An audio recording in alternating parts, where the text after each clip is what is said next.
ಬೆಳಗಿನ ಶುಭೋದಯ. ಇವತ್ತು ಕೊನೆಯ ಸಂಧಿ, ಸಂಧಿಗಳಲ್ಲೇ ಕೊನೆಯ ಸಂಧಿ ಅನುನಾಸಿಕ ಸಂಧಿ ಬಗ್ಗೆ ನಿಮ್ಗೆ ಹೇಳ್ತಾ ಇದ್ದೀನಿ. ಅನುನಾಸಿಕ ಅಂದ್ರೆ ನಿಮಗೆ ಗೊತ್ತಿದೆ, ವರ್ಗೀಯ ವ್ಯಂಜನದಲ್ಲಿ ಅನುನಾಸಿಕ ಅಕ್ಷರಗಳು ಜ್ಞಾನ. ಇವತ್ತು ಕಳೆದ ತರಗತಿಯಲ್ಲಿ ನೀವು ಹೊಸ ವಿಷಯಗಳನ್ನ ಕಲ್ತ್ಕೊಂಡಿದ್ರಿ. ಯಾವುದು ಜಸ್ಪಾಕ್ಷರಗಳು ಯಾವುದು, ಚುಸ್ಪಾಕ್ಷರಗಳು ಯಾವುದು. ಕಾಂಪಿಟೇಟಿವ್ ಎಕ್ಸಾಮ್ಸ್ ಯಾವತ್ತೂ ಕೇಳಿದ್ರೆ ಅನುನಾಸಿಕ ಅಕ್ಷರಗಳನ್ನ ಕೇಳಿದ್ದಾರೆ. ಜಸ್ಪಾಕ್ಷರಗಳು ಯಾವು, ಚುಸ್ಪಾಕ್ಷರಗಳು ಯಾವು ಅಂತ ಹೇಳಿ ಗೊತ್ತಿದ್ರೆ ಅದೇ ರೀತಿ ಅನುನಾಸಿಕ ಅಕ್ಷರಗಳು ನಿಮಗೆ ಕಾಮನ್ ಆಗಿ ವರ್ಣ ಮಾಡಿ ಗೊತ್ತಿರುತ್ತೆ. ಅನುನಾಸಿಕ ಅಕ್ಷರಗಳು ಜ್ಞಾನ ವ್ಯಂಜನಗಳು ಆದೇಶವಾಗಿ ಬರುವ ಸಂಧಿಗಳೇ ಅನುನಾಸಿಕ ಸಂಧಿ ಅಂತ ಹೇಳ್ಬಿಟ್ಟು ಕರೀತಾ ಹೋಗ್ತೀವಿ. ಜ್ಞಾನ ಬಂತು ಅಂದ್ರೆ ಮುಗೀತು, ಅದು ಅನುನಾಸಿಕ ಸಂಧಿ. ನಿಮ್ಗೆ ಗೊತ್ತಿದೆ ಅಲ್ವಾ, ಶುದ್ಧಾಕ್ಷರಗಳು ಯಾವು, ಜಸ್ತಾಕ್ಷರಗಳು ಯಾವು, ಅನುನಾಸಿಕ ಅಕ್ಷರಗಳು. ಯಾಕೆಂತಂದ್ರೆ ಪದೇ ಪದೇ ಹೇಳ್ತಾರೆ. ಯಾಕೆ ಹೇಳ್ತಾ ಇದ್ದೀನಿ ಅಂತಂದ್ರೆ ಇವನ್ನ ಸ್ಪರ್ಧಾತ್ಮಕ ಪರೀಕ್ಷೆಗಳಿಗೆ ಕೇಳಬಹುದು. ನಿಮಗೆ ಶುದ್ಧಾಕ್ಷರಗಳು ಗೊತ್ತಿರಬೇಕು, ಜಸ್ತಾಕ್ಷರಗಳು ಗೊತ್ತಿರಬೇಕು, ಅನುನಾಸಿಕ ಅಕ್ಷರಗಳು ಗೊತ್ತಿರಬೇಕು. ಅದೇ ರೀತಿ ಇದಕ್ಕೆ ಸೂತ್ರ ಇದೆ ಅನುನಾಸಿಕ ಸಂಧಿದು. ಪ್ರಥಮಾಕ್ಷರಗಳಿಗೆ ಅದೇ ವರ್ಗದ ಅನುನಾಸಿಕ ಅಕ್ಷರಗಳು ಆದೇಶವಾಗಿ ಬಂದರೆ ಅದು ಅನುನಾಸಿಕ ಸಂಧಿ.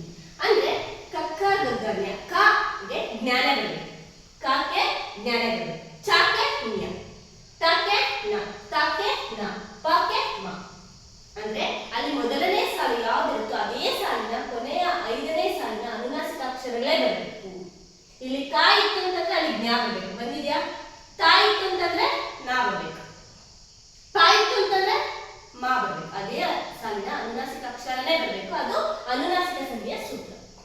ಪ್ರಥಮಾಕ್ಷರಗಳಿಗೆ ಅದೇ ವರ್ಗದ ಅನುನಾಸಿಕ ಅಕ್ಷರಗಳು ಆದೇಶವಾಗಿ ಬಂದರೆ ಅದು ಅನುನಾಸಿಕ ಸಂಧಿ ಅಂತ ಹೇಳ್ತೀವಿ. ಉದಾಹರಣೆ ನೋಡಿದಾಗ ನೋಡಿ, ವಾಕ್ ಪ್ಲಸ್ ಮಯ, ವಾಗ್ಮಯ.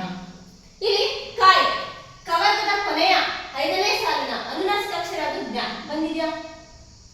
ಮಾ, ಇಲ್ಲಿರುವಂತಹ ವ್ಯಂಜನ ಏನಾಗಿದೆ, ಒತ್ತಕ್ಷರ ಆಗಿದೆ. ಅನುನಾಸಿಕ ಸಂಧಿಲಿ ಕಾವನ್ನು ಉತ್ತರ ಪದ ಮೊದಲನೇ ಸಾಲು ಆಗಿದ್ರೆ ಅದಕ್ಕೆ ಯಾವುದು ಹೊಸದಾಗಿ ಬಂದು ಸೇರ್ಕೊಳುತ್ತೆ ಅಂದ್ರೆ ಅದೇ ಸಾಲಿನ ಅನುನಾಸಿಕ ಅಕ್ಷರ ಸೇರುತ್ತೆ. ಅದೇ ರೀತಿ ಉತ್ತರ ಪದ ಯಾವಾಗಲೂ ಮಾನ್ಯ ಆಗಿರುತ್ತೆ ಕಾಮನ್ ಆಗಿ.